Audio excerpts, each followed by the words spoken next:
Fuck around, make my 40 pop.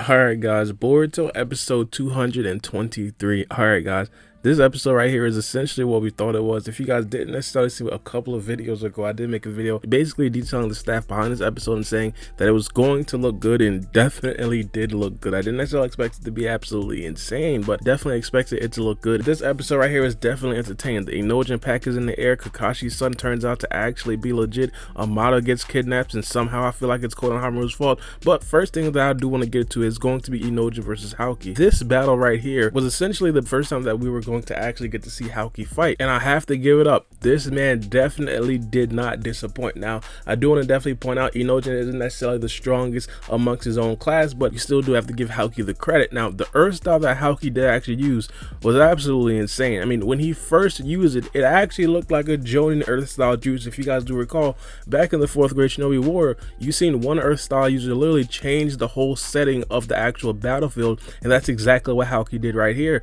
We've seen from the very jump, Inojin was essentially going at Hakuki right from the rip with the Super Beast Scroll Jutsu, and Hakuki understood that that right there was most likely going to be extremely annoying.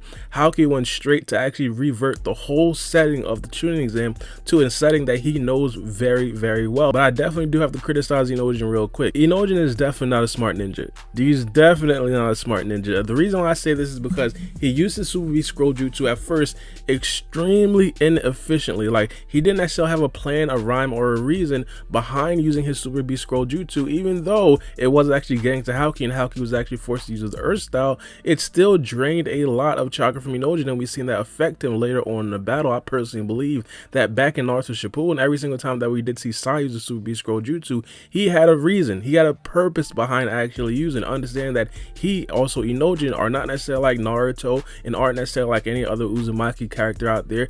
They have to conserve their chakra, so of course Inojin just using his chakra so inefficiently makes me think that Inojin is not necessarily up there to where you could possibly assume that, hey, he's on the level like a Sarada or a Chocho now, or a Boruto or a Mitsuki. He's just not there yet, and of course Hakuki actually proved to be up there and on that level, and of course worthy of being not only Kakashi's son but also an Anbu Black Op, because he clearly seen it, he called it out, and actually took advantage of that while Inojin was actually reeling. Now, it's always tricky for side characters like Inojin. My personal preference is side characters like Inojin, side characters like Chocho, side characters like Shikidai. Those three characters, or even more characters, Iwabe and etc., they are supposed to also grow alongside Boruto and Sarada.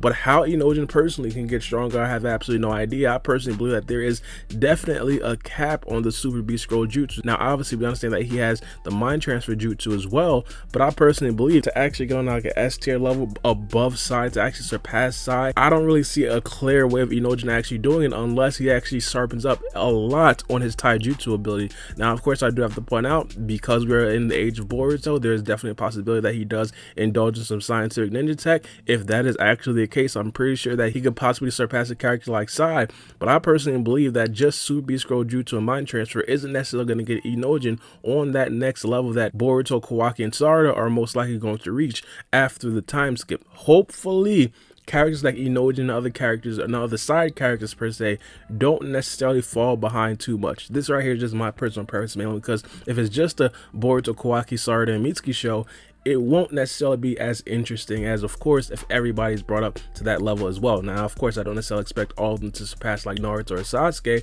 but I expect them not to just be completely fodder. Hakuki was definitely impressive in this episode, and I really do want to see more of Hakuki. The reason why I feel like Hakuki right now is going to be a lot more popular is because he has a more mystique about him. We kind of thought that Hakuki was going to be a little bit childish, but it turns out that now Hakuki is actually legit. He's actually taking the Anbu Black Ops extremely serious, and of course, from what we've seen from his appearance and also from his voice in this particular episode too, he wants to model his career after Kakashi. He basically understood that Kakashi went through the Anbu Black Ops rank, and of course he wants to do the exact same thing, and it turns out that he himself also actually wants to become the Hokage. Now, obviously, we understand for plot reasons, Sarada is probably going to be one of the favorites to actually become Hokage, but I personally believe if he does actually find a way to build relationships with former Kages out there, for example, now that he's a Chunin, maybe Kakashi wants to take Hakuki under his wing and actually become become a mentor to Hakuki. If that is the case, I definitely do see a path of Hakuki actually becoming a future Kage. But of course, I am going to state the obvious. None of this is going to be possible if Hakuki doesn't actually get screen time. We're not necessarily going to accept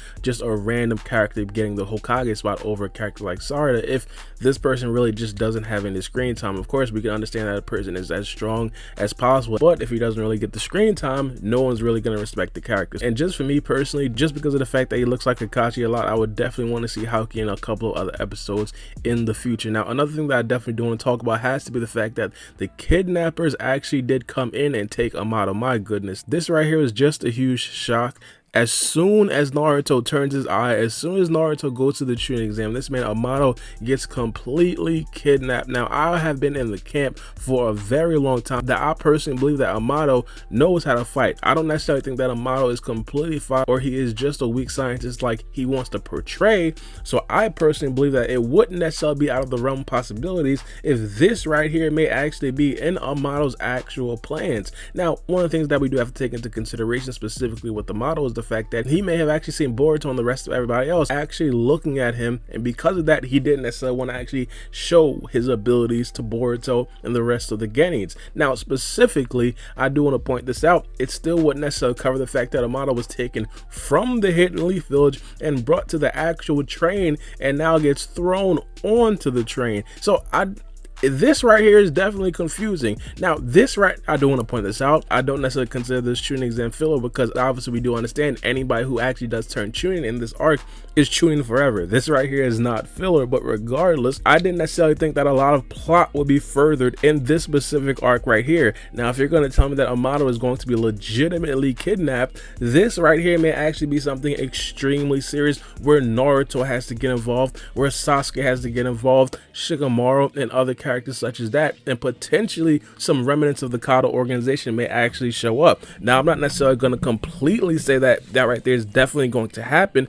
but as of right now, I definitely do want to point out this arc is a lot more serious than I previously thought. And of course, again, somehow I feel like Konohamaru is behind this. I don't necessarily want to cast any aspersions.